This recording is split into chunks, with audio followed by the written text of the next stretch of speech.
going to teach you how to play Monster in My Pocket Monster Clash action game and play set. Now, a little caveat here. This is just for archival and documentation because this is a very young children's game. I'm sure you could have some fun with it with some buddies and stuff, but while I was searching online for how to play this game because it's in my collection, I noticed that there were no clear documents or PDF files or scans of the rules. I actually went and found a video from Mike's GI Dojo, and it was about this, and he scanned over the rules pages for like 5 seconds, and he just said, here, I'll make it so you can pause it and look. Well, I paused it, and I created the rule book from scratch. I uploaded it to Board Game Geek. It has yet to be approved as of 2/16/26, but here is the rulebook. Formatting got a little weird, but from his screenshots, I recreated it, made it colorized, added some graphics and charts and things, cleaned up the pictures for assembly, and then at the end, if I could turn the page, add a diagram of what the board should look like when it's finished, and some scannable tokens so you can make these stickers, which are the movement spots which fall off with age. It wouldn't let me print double-sided because every time I did, the pictures I put in came out as a black exclamation point inside of a triangle. Not sure why, but there's that. The object of the game is to capture all of your opponent's monsters by winning monster battles and by knocking them over with balls launched from the catapults. And now you will set up the game. The first thing is that each player selects 2 colors of monsters to be their monster team. 3 of each color are included in the game, but play can be expanded by using monsters from your own collection. Players will then set up their monsters on any of these crossed axes icons on their side of the play area. There is a crease right down the middle of the board, so one player's side will be from one crease and the other player will be that way. It does not specify which spaces to choose, so I would just assume you can choose any. And now you're ready to begin. You'll have alternating turns that consists of 2 parts. The first part will be launching.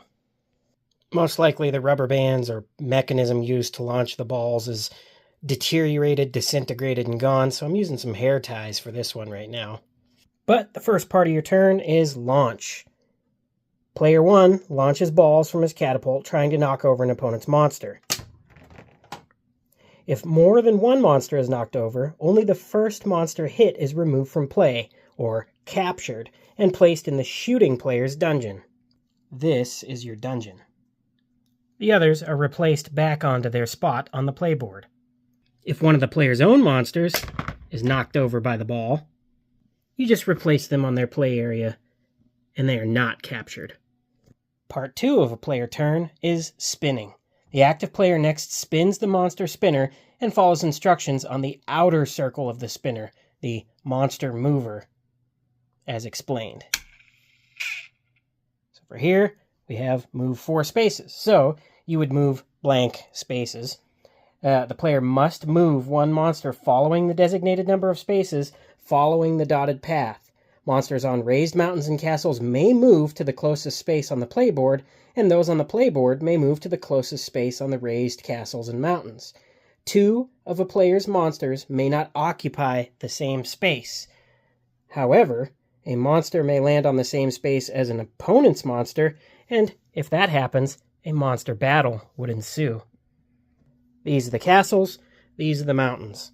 So if I was to move 4 spaces, we'll have Baba Yaga here be our example.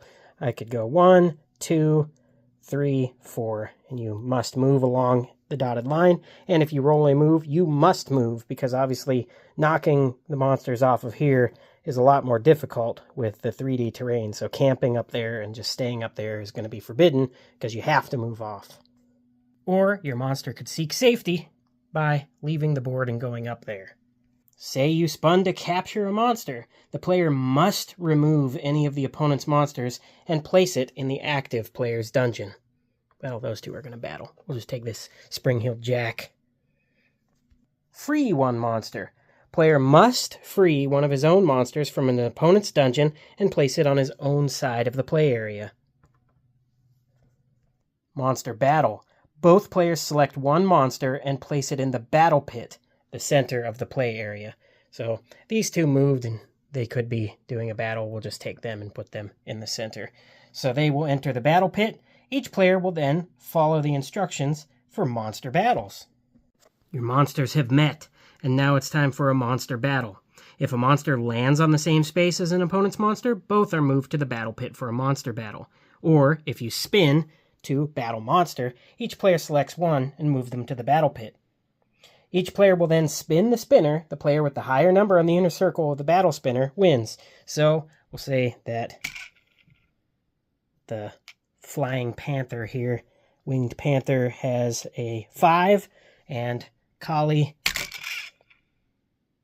only got a 2. So, Kali would be captured in this case. However, this is where the point values of the monsters matter. This is a 5, and Kali is a 15. So, if you have a monster with a higher point value, those are located on the back of each monster, that player may spin twice to try and beat the opponent with the higher numerical value of the 2 spins. So, we're between 3 and 5. That would require a respin. And only 1. Still captured. Nice spin, loser. The loser gets sent to the dungeon. The winner gets placed on any spot on the winning player's side of the game board. The game is over when your opponent's monsters have all been captured and are present in your castle. You win. Now, say you don't have anybody that wants to spend 14 straight hours playing Monster Clash with you. Well, there is a solo variant. Let's take a look at that and those rules right now. Now, if you're playing Solitaire, the first thing you're going to need is 12 monsters. You will choose one end to be your end, and you will choose the other to be the end where the monsters that are opposing you start. So you'll place your 12 monsters on the spaces on the board, the raised mountain, and the castle of the far end of the play area. And then you simply try and knock them over by shooting balls from your catapult. Knock them over in as few shots as possible. Let's see how many it takes me.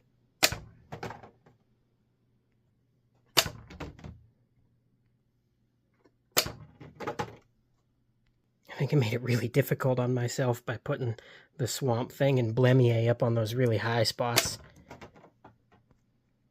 I also blame the tension of my launching material. Oh, failure.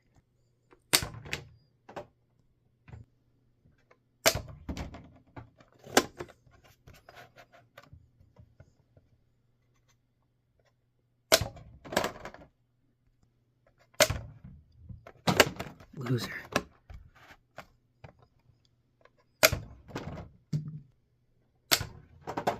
I don't think I can get that guy.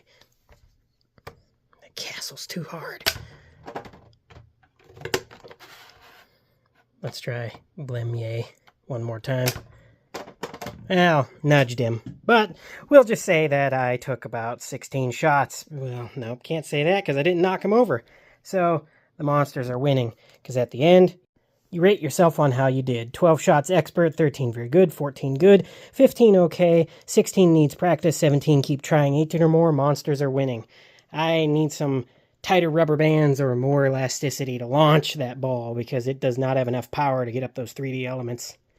And then here you have just some basic assembly instructions, where to put the stickers, how to attach the 3D elements to the board, building the spinner itself, and instructions on aligning everything and making sure it looks nice.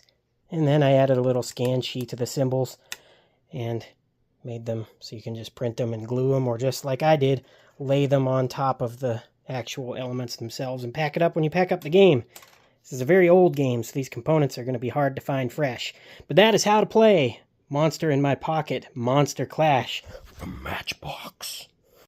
I didn't win.